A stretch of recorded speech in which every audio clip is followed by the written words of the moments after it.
Jumpa lagi bersama Cocok Pedal ya Mo. Kita akan melanjutkan alur cerita dari Shinchuan, yaitu di part ke-9. Langsung saja ngopi nikmat sambil udut dan cerat-cerit trut. Pada part kali ini kita diperlihatkan Shinchuan yang membayangkan bersama Shinji bersama dengan kedua harimau kecilnya. Di sana ia pun bergumam, kedua harimau ini terlalu unik dan pasti banyak kesulitan untuk membawa mereka kembali. Apa boleh buat? Dan ternyata ia pun didatangi harimau besar di sana dan mereka berdua pun terkejut karena induk harimau itu pun membawa 2 buah persik di mulutnya. Di sana Shinchuan pun berkata, apa? Menitipkan kedua anakmu pada putraku? Apa kau akan memberiku 2 buah roh untuk dimakan? Sambil terlihat harimau itu yang hanya terdiam dan ternyata kedua buah persik itu pun diberikan oleh anaknya. Shinchuan di sana pun marah berkata, beraninya kau mempermainkanku? Jika bukan karena hubungan kedua anakmu dengan putraku, aku akan menghabisimu dalam satu gerakan. Sambil kita diperlihatkan kedua anak harimau itu yang memancarkan aura membara dan di sana Shinji pun berkata, wah lucu banget, tidak masalah jika kita mengambilnya kembali. Dan ternyata kedua anak harimau itu pun langsung berubah menjadi kucing karena memakan buah persik tadi. Sambil kita diperlihatkan di masa sekarang terdapat Shinji yang sedang bahagia bermain bersama kucing harimaunya di sana dan Shinchuan pun berkata, Shinji, harimau yang menyala ini juga memiliki kekuatan dari alam Yodan sekarang. Hanya karena ditekan oleh buah itu lagi, kamu harus melatih mereka dengan baik. Shinji pun menjawab, tentu saja ayah. Sambil kita diperlihatkan gadis cincin yang memandangi kucing harimau itu. Lalu Shinchuan pun berkata lagi, 2 kucing betina kecil ini, jika mereka memiliki kesempatan untuk berubah bentuk di masa depan, aku tidak tahu akan seperti apa bentuknya. By the way, paling bakal jadi harem milik anaknya ya Mo. Lalu beberapa saat kemudian kita diperlihatkan di malam hari. Di sana Shinchuan memandangi kediamannya sambil bergumam, bulannya sangat indah. Aku ingin tahu apa seseorang yang telah mencapai puncak kultivasinya dapat mencabut bulan. Shinji sekarang jadi senang. Bagaimanapun juga tidak ada malapetaka di jalan kultivasi. Hanya dengan mempertahankan identitas sebagai ayah yang seorang kultivator tak terkalahkan, Shinji dapat tumbuh lebih cepat. Jadi Shinji, kamu tidak bisa menyalahkan ayah karena mencoba menipumu lagi. Lalu beberapa saat kemudian kita diperlihatkan di hari berikutnya Shinchuan yang sedang duduk sendiri di sana dan ia pun bergumam untuk menunggu berita. Hari ini aku mengusulkan untuk meninggalkan Shinji karena dia belum datang juga. Tapi tiba-tiba Shinchuan di sana pun terkejut karena seseorang pun berkata, Tuan Shin, aku Baichen datang berkunjung. Sambil Shinchuan memegang erat gelas bersama kucingnya itu dan ternyata itu adalah tuan kota yang mendatanginya. Dan di sana Shinchuan pun berkata, akhirnya kau sampai, ini suatu kehormatan, silahkan masuk tuan kota. Lalu tuan kota pun menjawab, saudara Shin, aku di sini kali ini karena aku memiliki kesempatan untuk memberikannya kepadamu. Lalu tuan kota di sana pun duduk. Shinchuan pun berkata, oh mari kita bahas ini tuan kota. Lalu tuan kota pun menjawab, saudara Shin sibuk siang dan malam dan aku tidak tahu apa kau pernah mendengar tentang peristiwa besar yang terjadi baru-baru ini. Sambil tuan kota itu pun menghempaskan tangan kanannya ke depan dan ternyata itu adalah pelindung. Dan Shinchuan di sana pun bergumam, apa? Penutup aura kedap suara? Lalu tuan kota pun berkata, 2 hari yang lalu di daerah di bawah yuridiksi kota Minghou banjir menyapu daerah pegunungan, membuat makam dari kultivator alam nirvana yang kuat terlihat. Lalu Shinchuan di sana pun berkata, tuan kota, apa kau ingin aku merampok makam? Dan tuan kota pun menjawab, tidak, makam seperti itu tidak terlalu berguna bagi kita, tapi bagi generasi muda itu adalah pengalaman yang bagus. Makam semacam ini biasanya memiliki banyak peluang, apalagi ini juga merupakan kesempatan bagi para anak muda untuk berkomunikasi dan berkompetisi. Apalagi anak muda harus berkompetisi terlebih dahulu sebelum memiliki motivasi untuk berkultivasi. Sambil ia memperlihatkan sebuah hologram peta pegunungan itu dan Shinchuan pun melihatnya berkata, artinya kau sudah memberitahu banyak orang bahwa akan ada banyak anak muda yang pergi ke makam ini kan? Lalu Shinchuan pun bergumam, kekuatan yang begitu mendalam. Lalu tuan kota pun berkata, Tuan Shin, aku memang menjual berita ini ke banyak kultivator tingkat nirvana dan mendapat untung besar. Saudara Shin bisa menertawakannya. Sebenarnya ini juga arti dari tingkat tinggi dinasti. Biarkan generasi muda mengalami lebih banyak situasi darurat. Bagaimanapun juga ini terkait dengan peningkatan kekuatan keseluruhan dinasti. Lalu Shinchuan pun bergumam, kekuatan keseluruhan dinasti? Secara umum dalam hal kekuatan secara keseluruhan saat waktunya tiba, pasti ada sesuatu yang menjadi musuh bersama setiap orang. Untungnya aku menyuruh Shinji pergi keluar, dan di sana ia pun berkata, "Saudara Bai, apa dinasti Jiu yang memiliki musuh luar?" Lalu Tuan Kota Bai pun berkata, bukan begitu, hanya saja dalam kompetisi para jenius 7 kerajaan terakhir, dinasti Jiu yang mendapatkan posisi terakhir." Lalu Sinchuan di sana pun berdiri sambil berkata, "Karena Tuan Kota Bai bersedia memberiku berita penting seperti itu, maka aku akan menanggapinya dengan serius. Aku tidak tahu apakah Tuan Kota Bai bersedia bekerja sama untuk yang berikutnya." Sambil Tuan Kota Bai di sana pun terkejut, lalu ia pun berkata, "Bagus sekali. Aku pikir Saudara Shin adalah orang yang bermuka masam. Aku tidak menyangka Saudara Shin adalah orang yang begitu terus terang. Ini adalah peta makam. Kau dapat membawa Tuan Muda Shin ke sana saat waktunya." Sambil ia memberikan peta itu, dan di sana Sinchuan pun berkata, "Aku masih memiliki sesuatu untuk dilakukan, jadi aku tidak akan pergi. Apa tidak apa-apa baginya untuk pergi dengan orang-orang dari mansion Tuan Kotamu?" Sambil ia menerima peta itu, dan di sana Tuan Kota pun berkata, "Karena Saudara Shin sangat mempercayaiku, aku juga berjanji bahwa aku tidak akan pernah membiarkan dia mendapatkan masalah." Lalu ia pun bergumam, "Sinchuan benar-benar orang yang baik. Dia sangat kuat dan tulus, sampai-sampai dia bisa menitipkan putranya kepadaku dengan penuh percaya diri." Sambil kita diperlihatkan Tuan Kota dengan cepat melesat, dan ia pun berkata, "Jika tidak ada yang lain, aku akan pamit dulu." Dan Sinchuan di sana pun memandanginya sambil bergumam, "Bagaimana pemilik kota ini seperti itu? Bagaimana dia bisa begitu bodoh? Tapi tentu saja aku tidak bisa pergi dengan angsa besar, karena aku masih harus melakukan hal-hal di belakang." Sambil ia bersiul-siul di sana, dan ia pun bergumam, "Apapun cara membantu anakku menusuk keranjang dengan maksimal." Lalu beberapa saat kemudian kita diperlihatkan sebuah kotakan dengan kain hitam yang dipegang seseorang, dan terlihat kain hitam itu yang diambil seseorang, dan ternyata itu adalah Sinchuan yang sedang menyamar. Dan ia pun bergumam, setelah jubah hitam dipakai, ayah dan anak tidak memiliki hubungan, dan saat jubah dipakai tidak ada yang namanya kasih. Kau membunuh, aku menebusnya. Kau melarikan diri, aku akan menyebarkan desas-desusnya. Aduh, mau biang masalah." Dan beberapa hari kemudian kita diperlihatkan kediaman dari Sinchuan, dan Shinji di sana pun berkata, "Ayah, aku kembali, dan juga aku punya harta lain." Sambil terlihat Sinchuan yang hanya berdiri, dan ia pun bergumam, sepertinya dia mendapat keuntungan dari sebuah kios di jalan lagi.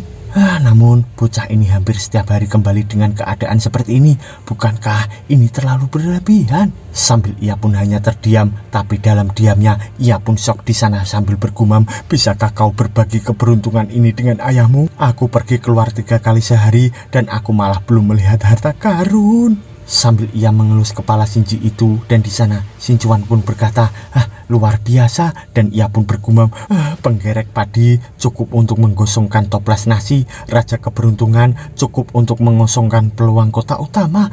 Sayangnya para jenius kota, betapa sulitnya mereka." Lalu beberapa hari kemudian kita diperlihatkan kota Wujiang di sana, dan beberapa orang yang sedang berkumpul. Seseorang di sana pun berkata, "Kapan kota kecil kita menjadi begitu ramai?" Dan temannya pun menjawab, "Kau belum kembali untuk waktu yang lama kan? Katanya ada yang menemukan makam seseorang kultivator alam nirvana, dan sekarang ada banyak kekuatan dari semua sisi yang datang ke sini setiap hari." Lalu temannya itu pun berkata lagi, "Pasti ada kekacauan di kota, lupakan saja, aku tidak harus kembali ke kota untuk saat ini." Dan temannya pun berkata lagi, "Jangan khawatir, mereka tidak punya waktu untuk berbicara dengan kita. Bahkan setelah banyak orang memasuki kota untuk bersiap-siap, mereka langsung memasuki makam tersebut." Sambil kita diperlihatkan di waktu yang sama di kamar dagang Wang Bao, di sana Sinchuan pun sedang menyamar menggunakan topeng berjubah hitam lagi. Di sana ia pun memberikan sesuatu, dan terdapat seseorang gadis di depannya yang berkata, "Tuan Ranah Nirvana yang terhormat, terima kasih telah mengunjungi kamar dagang Wang Bao cabang kota Wujiang. Apa yang bisa saya lakukan untuk Anda?" Lalu Sinchuan pun menjawab, "Aku ingin mendapatkan berita Aku percaya bahwa sistem intelijenmu harusnya menjadi yang terbaik di bidang ini kan? Lalu gadis itu pun menjawab, Anda dapat sepenuhnya mempercayai kamar dagang Wang Bao Tuan. Dan Xinchuan pun berkata lagi, aku ingin tahu yang memasuki makam kali ini kekuatan mana yang memiliki kekuatan dari nirvana ke atas. Lalu gadis itu pun tersenyum menjawab, ini adalah informasi yang paling banyak ditanyakan Tuan, dan kami secara alami siap akan itu. Ada total 12 kekuatan tingkat nirvana yang telah muncul dalam beberapa hari terakhir. Mereka adalah keluarga Yan di kota Ronghuo, keluarga Lin di kota Tianmu, keluarga Luo di kota Dayan, dan keluarga Yu di kota Chongtian. Terakhir yaitu ada mention tuan kota di kota Minghao. Sambil ia pun mendekat ke arah Xinchuan itu, dan gadis itu pun berkata lagi, semua kekuatan ini dipimpin oleh kultivator di puncak alam yang murni. Mereka membawa tuan muda keluarga untuk mencoba. Sambil ia memberikan gulungan di sana, dan Xinchuan pun menerimanya sambil berkata, hanya saja persediaan kekuatan saja tidak cukup. Aku ingin informasi rinci dari kekuatan tingkat nirvana ini, dan harga tidak akan menjadi masalah. Misalnya siapa anak-anak muda yang mencoba masuk ke makam ini. Lebih bagus lagi jika ada gambarnya. Apa penatua yang memiliki mereka, apa kultivasi para penatua itu, dan apa hubungannya dalam keluarga, apa kekuatan keluarga yang paling relevan, dan apa informasi lainnya. Di sana gadis itu pun menjawab, saya akan segera menyelesaikannya. Silahkan Anda menikmati tehnya dan menunggu sebentar Tuan. Sambil gadis itu pun pamit meninggalkan Xinchuan di sana, dan Xinchuan pun bergumam, hei anak murahanku, ayahmu ini patah hati untukmu. Sambil ia pun menoleh di sana. Lalu beberapa saat kemudian kita diperlihatkan pintu masuk makam, dan seseorang pun berkata, Tuan Kota Minghao telah memerintahkan bahwa selama periode penjelajahan makam, pembunuhan dan sabotase skala besar dilarang. Sambil kita diperlihatkan para penjaga di sana, dan penjaga itu pun berkata lagi, mereka yang melanggar perintah akan menjadi musuh dinasti Jiyuyang. Sambil kita diperlihatkan dua orang yang mengintip di sana, dan seseorang di depan pun berkata, pasukan besar makan daging, jadi mengapa kalian tidak membiarkan aku minum sup? Mungkin aku bisa mendapatkan keuntungan ketika seseorang jenius keluar dengan cedera serius. Tapi orang di belakangnya pun berkata, bagaimana situasinya? Sambil orang yang di depannya itu pun terkejut berkata, hah, siapa kau? Ternyata itu adalah Xinchuan, dan ia pun berbisik berkata, hah, diamlah, tidak baik bagi orang untuk mengetahuinya. Sambil orang itu pun gemetar ketakutan, dan ia pun berkata, pasukan itu sudah masuk selama 2 jam Tuan. Tidak ada yang luar biasa untuk saat ini Tuan. Sambil Xinchuan pun menyeret orang itu, dan Xinchuan pun berkata, jika tidak bisa minum sup, minumlah angin barat laut. Sambil ia pun langsung menghantamkan orang itu ke tanah, dan di sana orang itu pun seketika pingsan, dan Xinchuan pun bergumam, ayo sayangku, tunjukkan kemampuanmu untuk membuat masalah. Saat itu ayahmu ini akan membuat gelombang lagi untuk membantu menyalakan api. Tapi tenang saja, itu akan tetap stabil. Sambil ia pun melihat ke arah dua orang di sana, dan seseorang pun berkata, ayolah, perjalanan ini tidak sia-sia. Dan temannya pun berkata, jika kau tidak datang, bagaimana kau bisa melihat pemandangan berdarah seperti itu sebelumnya? Sambil mereka berdua pun memandang ke arah makam, dan di sana seseorang itu pun berkata lagi, Xinji benar-benar memarahi tuan muda yang selalu mendominasi dan tidak menyenangkan dari keluarga Feng, dan membuatnya tidak bisa berkata-kata. Sambil ia pun membayangkan Xinji yang memarahi seseorang, dan di sana temannya pun berkata, aku pikir dia akan mendapat kemalangan. Sebagai keluarga nirvana terkenal, keluarga Feng selalu kuat, jadi bagaimana dia bisa memprovokasi mereka? Lalu temannya dari belakang pun berkata lagi, sayang sekali, ini pertama kalinya aku melihat seseorang yang begitu artistik. Selama dia tidak mati, pasti ada tempat baginya di dunia kultivasi ini. Sambil Xinchuan melihat ke arah kertasnya itu, dan di sana ia pun bergumam, tuan muda keluarga Feng, mari lihat apa itu cukup. Feng Xiao, tuan muda keluarga Feng, mencapai tingkat ke-9 alam Yuandan, dan pada usia 18 tahun. Sambil kita diperlihatkan wajah dari tuan muda Feng itu, dan di sana Xinchuan pun bergumam lagi, ayahnya adalah kepala keluarga Feng, gurunya adalah Feng Chan, dan dia berada di tingkat ke-6 nirvana. Sambil kita diperlihatkan juga wajah kakek tua yang berada di kertas itu, dan Xinchuan pun bergumam, yang terkuat dari keluarga Feng, kakak Feng Xiao, Feng Lan. di tingkat ke-9 Nirvana. Karena ibu Feng Xiao adalah seorang penyanyi, dia membenci cucunya ini sejak kecil. Anakku, kamu telah memprovokasi orang yang salah. Kakek dan cucu ini tidak harmonis. Jika dia membunuhnya, Feng Chang mungkin masih marah, tapi Feng Lan ini mungkin saja bertepuk tangan. Sambil Xin Chuan pun agak ketakutan dan berpikir keras di sana. Lalu ia pun bergumam lagi, jika Feng Xiao mati, Feng Chang akan bergerak dan kekuatan miliknya tidak sebaik milikku. Dan saat ini Feng Lan yang bisa meningkatkan kekuatanku tidak berdampak oleh Xinji, dan aku tidak bisa meningkatkan kekuatanku. Sambil ia pun lemas tepar di sana dan ia pun bergumam, sistem, jika aku tidak terkalahkan pada level yang sama, apa bisa tingkat ke-8 melampaui tingkat ke-9?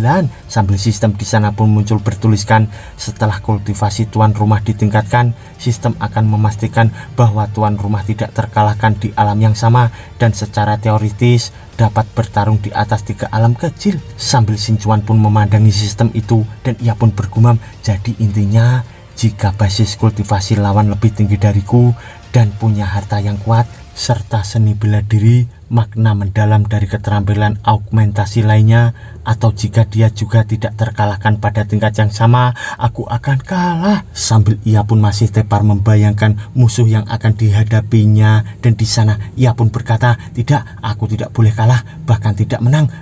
Setiap kali aku beraksi, aku harus mempertahankan sikap yang benar-benar mendominasi, sehingga aku dapat mempertahankan sikap pria kuat yang tak terkalahkan.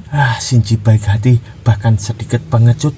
Butuh waktu lama untuk menjadikannya sombong. Jika dia tiba-tiba mengetahui bahwa ayahnya yang tak terkalahkan ternyata hanya macan kertas, bagaimana dia bisa merasa santai dan membuat masalah? Sambil ia pun masih berpikir keras di sana, lalu tiba-tiba keluarlah sesuatu dari makam itu dan seseorang pun berkata, Xinji, aku Feng Xiao bersumpah akan mencapik-capikmu. Sambil terlihat penjaga itu yang terkejut dan ia pun berkata, sesuatu tiba-tiba berkedip. Sambil terdengar suara Xinji yang keras di sana pun berkata, kalau begitu aku akan membunuhmu sekarang. Dan ternyata Xinji di sana pun mengeluarkan aura membara hingga membuat rambutnya pun berubah menjadi warna keemasan. Dan di sana Xin Chuan pun melihat ke arah Xinji sambil bergumam, aura ini, apa itu mode tubuh bagian atas Pak Tua itu? By the way, Pak Tua ini yang dimaksud adalah gadis cincin ya mo.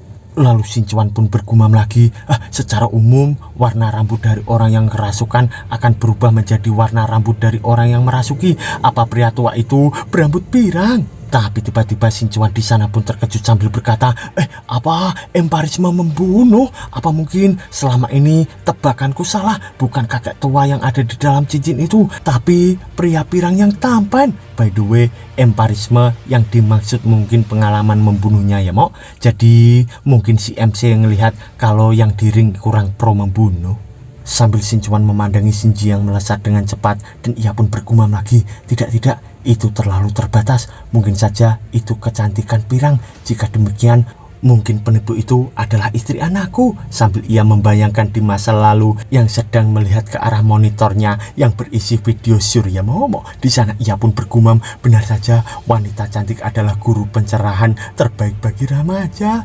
Ngomong-ngomong, aku harus segera pergi untuk melihatnya. Aku tidak boleh membiarkan anak dari keluarga Feng itu lolos. Jika tidak, kebencian ini harus menunggu lama. Sambil ia pun langsung mengejar Xinji di sana. Dan beberapa saat kemudian kita diperlihatkan seseorang tua di sana yang menarik seseorang, dan orang itu pun bergumam, sial, cepat sekali, dia akan segera menyusul. Sambil kita diperlihatkan dari belakangnya Xinji yang mengejar kedua orang itu sambil berkata, Feng Xiao, bahkan membunuhmu 10 kali tidak cukup untuk menebus apa yang telah kau perbuat. Sambil terlihat kobaran membara dari tangan Xinji itu, dan di sana Feng Xiao itu yang ditarik oleh seseorang tua itu sambil berkata, Xinji, jangan terlalu banyak menggertak orang. Jika kau berhenti sekarang, aku akan menganggap ini tidak akan pernah terjadi. Tapi di sisi Xinji, ia pun malah mengeluarkan aura membara besar di tangannya, dan ia pun berkata, aku terlalu banyak menggertak orang. Kau mau membunuhku cuma karena perselisihan kecil di luar makam. Aku tidak berpikir aku terganggu denganmu dalam situasi keseluruhan. Ternyata dari tangan Xinji itu pun keluar aura yang menyerupai burung besar di sana, dan Xinji pun berkata, di dalam makam aku dengan baik hati menyelamatkanmu, tapi kau benar-benar mendorongku ke gerbang kematian. Jika bukan karena keberuntunganku, aku akan mati lebih awal. Mengetahui aku mendapatkan hal bagus, kau dan pelayan anjing tuamu masih ingin membunuhku untuk merampas hartaku. Kalau itu masih membuatku terlalu banyak menggertak, memangnya kenapa jika aku menggertakmu hari ini? Sambil kita diperlihatkan orang tua itu yang menahan serangan dari Shinji, dan di sana ia pun berkata, bersembunyilah di belakangku tuan muda. Dan ternyata orang tua itu pun tidak dapat menahan serangan dari Shinji hingga ia pun mengeluarkan darah di mulutnya, dan Shinji dengan cepat akan menyerang ke arah orang tua itu, dan Feng Xiao pun berada di belakangnya. Di sana orang tua itu pun berkata, tuan muda, pegang erat pelayan tua ini. Sambil Shinji di sana pun menyerang ke arahnya sambil berkata, pelarian darah. Dan orang tua itu pun langsung terkena hantaman dari Shinji hingga ia pun terlempar di sana. Dan mereka berdua langsung pergi. Shinji pun berkata, Master, apa kita perlu mengejarnya? Sambil terlihat rambut emasnya yang memudar. Dan gadis cincin pun berkata, untuk masalah ini biarkan saja, kekuatan jiwa ini yang akhirnya pulih sedikit sekarang ini sudah hampir habis. Sambil Shinji memandangi kedua orang itu yang pergi dari sana, lalu Shinji pun berkata, maaf master, aku terlalu impulsif. Dan gadis cincin pun berkata, bocah bodoh, aku gurumu. Ketika saatnya untuk mengambil tindakan, tentu saja aku tidak bisa berdiri dan hanya menonton kan?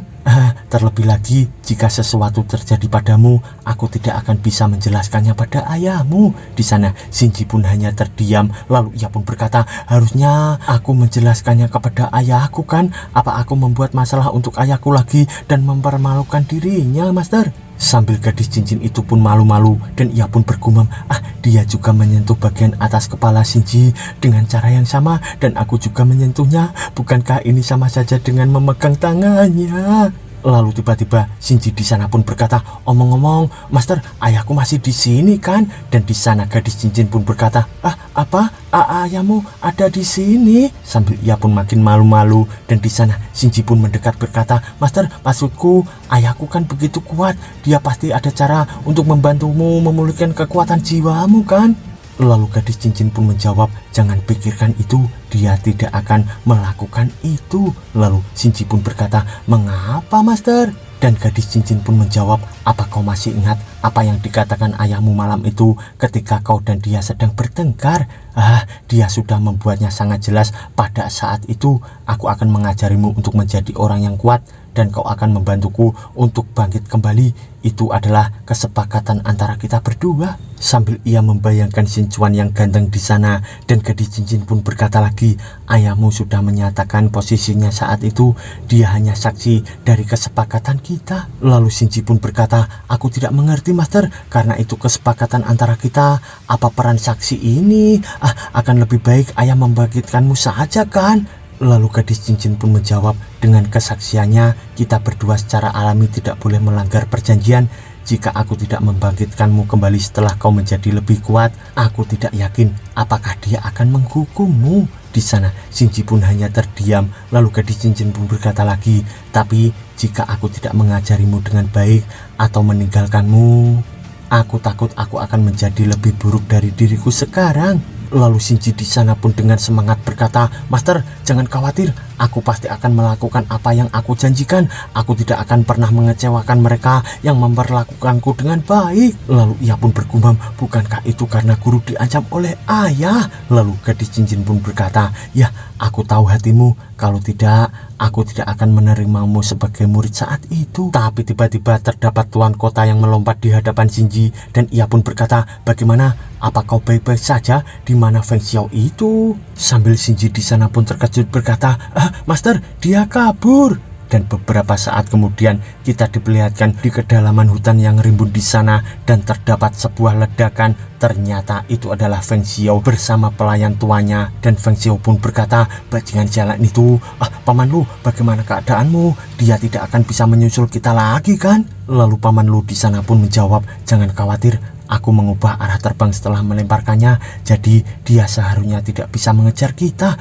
Namun saya menggunakan teknik pembakaran darah terlarang, dan vitalitas saya terluka parah. Bahkan jika dia mengejar kita, saya tidak bisa terbang lagi, Tuan. Tapi tiba-tiba Feng Xiao di sana pun langsung mengejar Paman Lau itu dengan sangat cepat, hingga Paman Lau itu pun berkata, "Tuan muda, apa yang kau lakukan?" Sambil kita diperlihatkan Paman Lau itu yang terjatuh berlumuran darah, dan Feng Xiao pun menjawab, "Hah, Lubo, kau tidak bisa menyalahkanku. Kakek sama sekali tidak menyukaiku, dan jika seseorang junior berkelahi, tentu saja keluarga tidak bisa mengirim kultivator alam nirvana untuk membunuh Shenji untukku." Sambil ia pun menendang pelayannya yaitu Paman Lau itu ke atas, dan ia pun berkata lagi, "Hanya ketika kau mati, keluarga Feng akan marah, dan kau sudah melindungiku sejak aku masih kecil, jadi setialah padaku untuk mati." Tapi tiba-tiba dari atasnya terdapat seseorang yang bertepuk tangan, dan orang itu pun berkata, "Pembunuhan yang mengesankan. Ada beberapa banyak heroik, tetapi kau tetap tidak melakukannya dengan hati-hati." Sambil terlihat Feng Xiao itu yang melihat ke arah atas, dan ia pun berkata, "Apa? Di bagian apa?" Ternyata orang yang bertepuk tangan itu adalah Xinchuan, dan di sana ia pun berkata, "Membunuhnya saja aku khawatir itu tidak cukup." Dan bersambung, mo.